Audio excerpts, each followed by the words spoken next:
Okay, so we have 2 layers and they are ready for what we need to do next. So we'll leave those layers, make sure that's nice and clean, and we're going to start assembling this side of the PCB. Okay, so smallest components first. We'll put on the resistors. So you have the 100 ohm resistors, and to do those, simply pinch the resistor and press down on one of the sides. Do the same on the other side, and there we have it. That's ready to go in where the 100 ohm resistors are, and these are brown, black, brown, gold. Bend them over at about 45 degrees underneath so that they sit nice and flush to the PCB.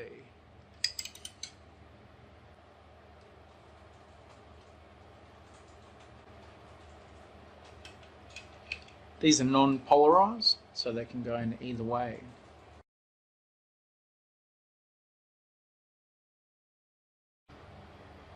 We can also put in the 330 ohm resistors. There are 3 of these.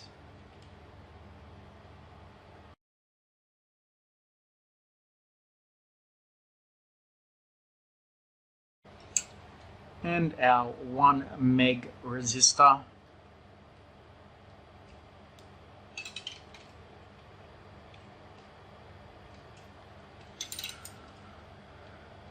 Okay,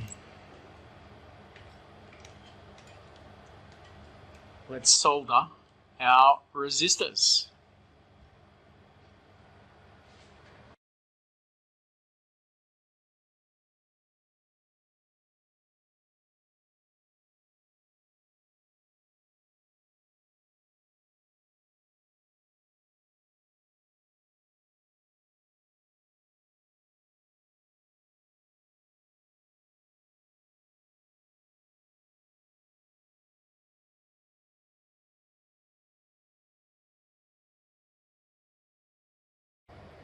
Okay, now we have soldered those in place. Make sure when you're trimming these that you hold the lead and you trim them down nice and close to the PCB. The closer the better, as long as you don't get so close that you cut the pad off.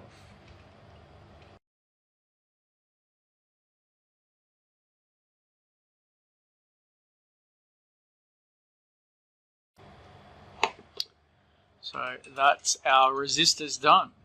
Oh, look, there's one sitting up, so it must have fallen out. We can reseat those a little bit. It's best done on a flat surface. See, it's sitting up nice and high. We work out which one it is, so it's those 2 pins there that need reheating. And what I might do is try and get a bit of heat in both of those at the same time. And you'll see it sits down nice and flat, and we can trim those again.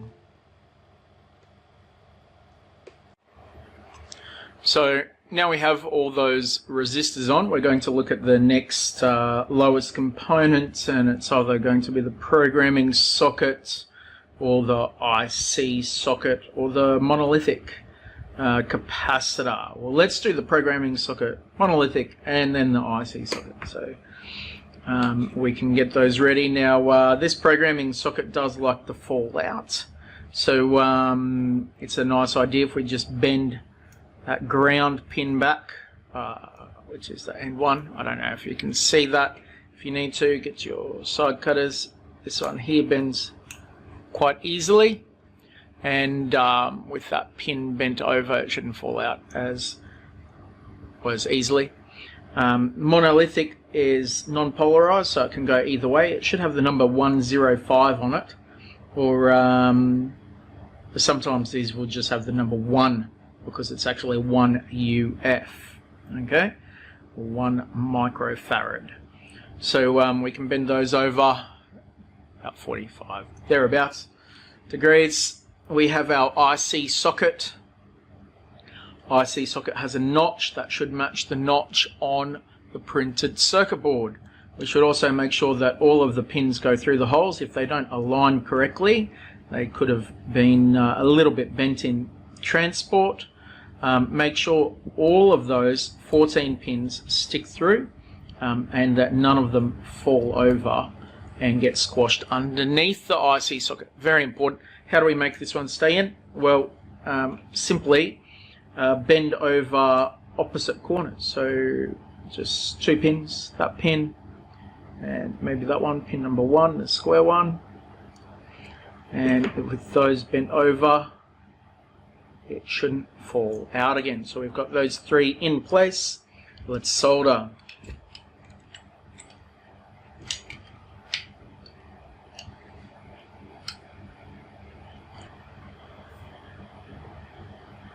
Importantly, we're going to solder that one end pin that we bent over and hold it up in place to seat the socket correctly. All 3 of the pins should be clearly sticking through then.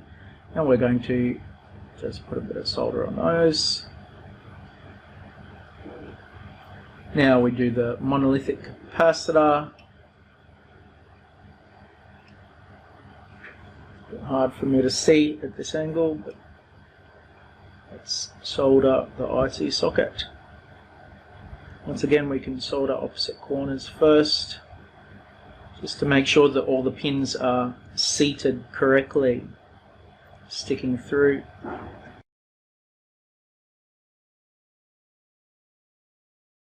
There we have it. Trim them down.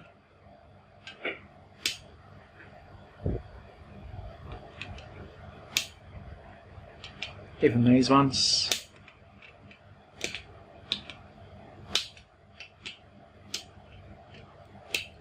And these ones. Should be fairly flat. Make sure there's no extra bits along there. And that's good. Okay, so that's those components. Let's do our transistors first. Okay, so these are NPN transistors from memory. These are BC337-25 transistors. So 4 of these.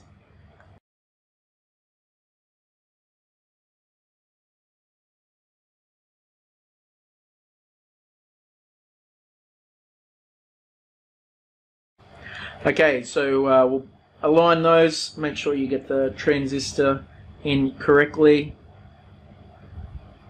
in the correct orientation. These do matter if you put them in the wrong way. They also matter if you put too much heat into them.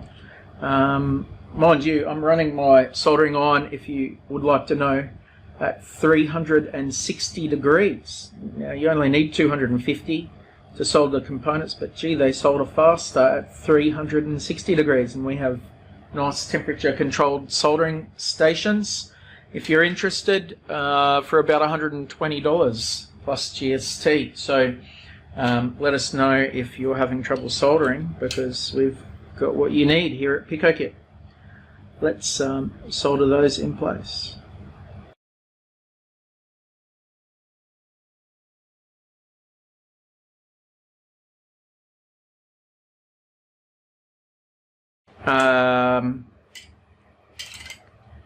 Let's put the switch in on this side, and importantly we want to make sure it goes in the on position, okay? Because the last thing you want to do is have it trapped inside this enclosure in the off position, okay? So how do we do this without it falling out? Good question.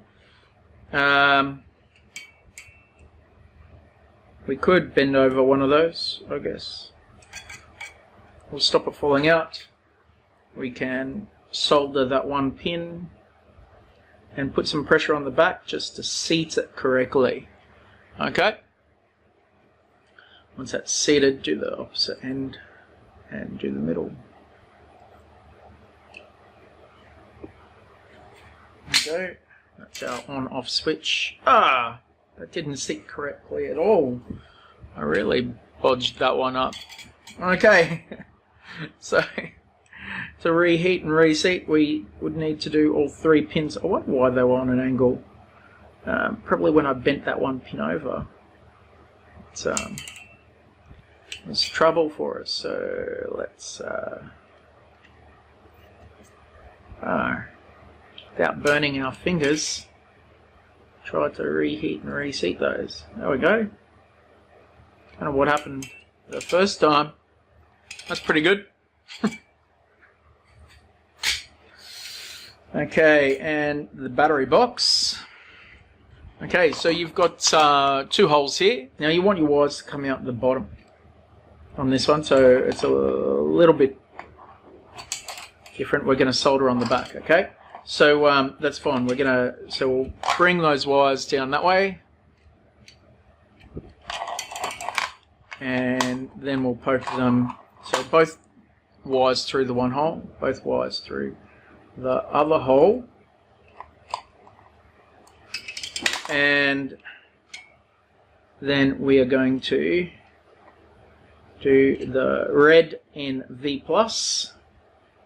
and we'll bend that over,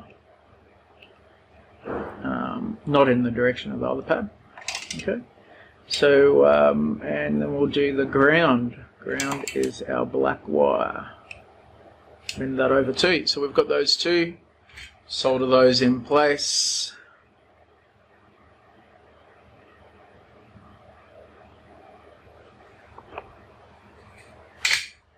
Okay, and then we can pull them back. So we'll pull these ones down. Pull them back as far as they go. So they sit nice and flat. It's normally the way. Make sure they're not crossing over. Oh look, they are crossing over. So let's just move that around. That red one needs to come over the top of that black one. There we go.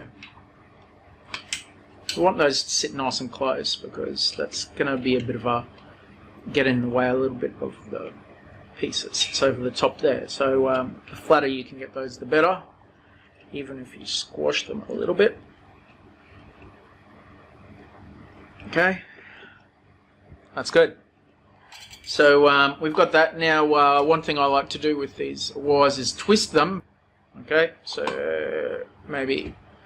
so I'll try and keep a good 2 centimeters untwisted.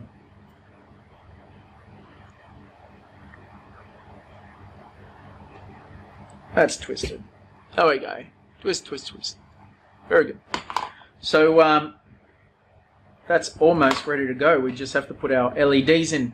Now, importantly, we can't just solder the LEDs in. This is where we start assembling our base. And we're going to take this one. This is the base of the LED tower. Okay, not the base of the enclosure. And importantly, it only goes on one way. Which way does it go? It goes on the way where the switch is. Okay, the switch goes through that hole. And it's a bit of a tight fit there. It's a nice fit. And what we'll find is that all the holes there should line up quite well so that is within its corners. And so we can do that. Now, remember, the long lead is actually the cathode because we cut these anodes shorter. And so our short ones now, the anodes, are going to come through the square, and our long ones are going to come through the middle ones because our layers come through these outside ones. Okay, so we should be able to do that. So in fact, there's a middle hole that we can put that one through and that one through, and we should see that on the other side. And that's how we're going to join this PCB to the base. So we can take that one and we can bend it over. That one doesn't like to bend so well. That's fine. And we need to do that for 9 LEDs before we solder anything. So let's do that.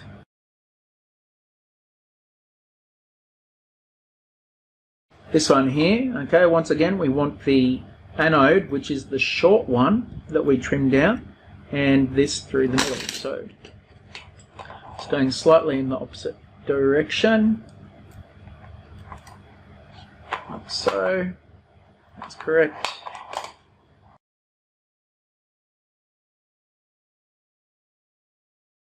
Once again, with these ones, we're going to have the short one on top there through the square. Anode through the square. Okay, we've got those. Let's solder.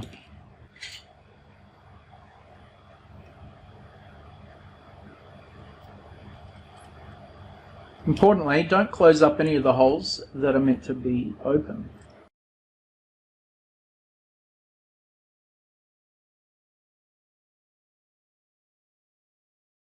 Let's trim those down.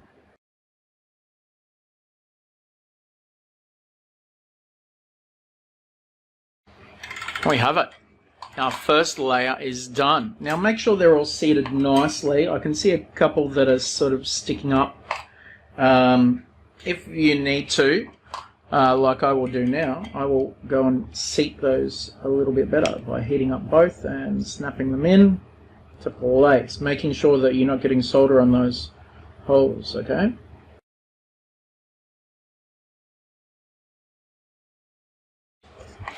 Okay, so those should be seated quite nicely. Still missing that middle one a little.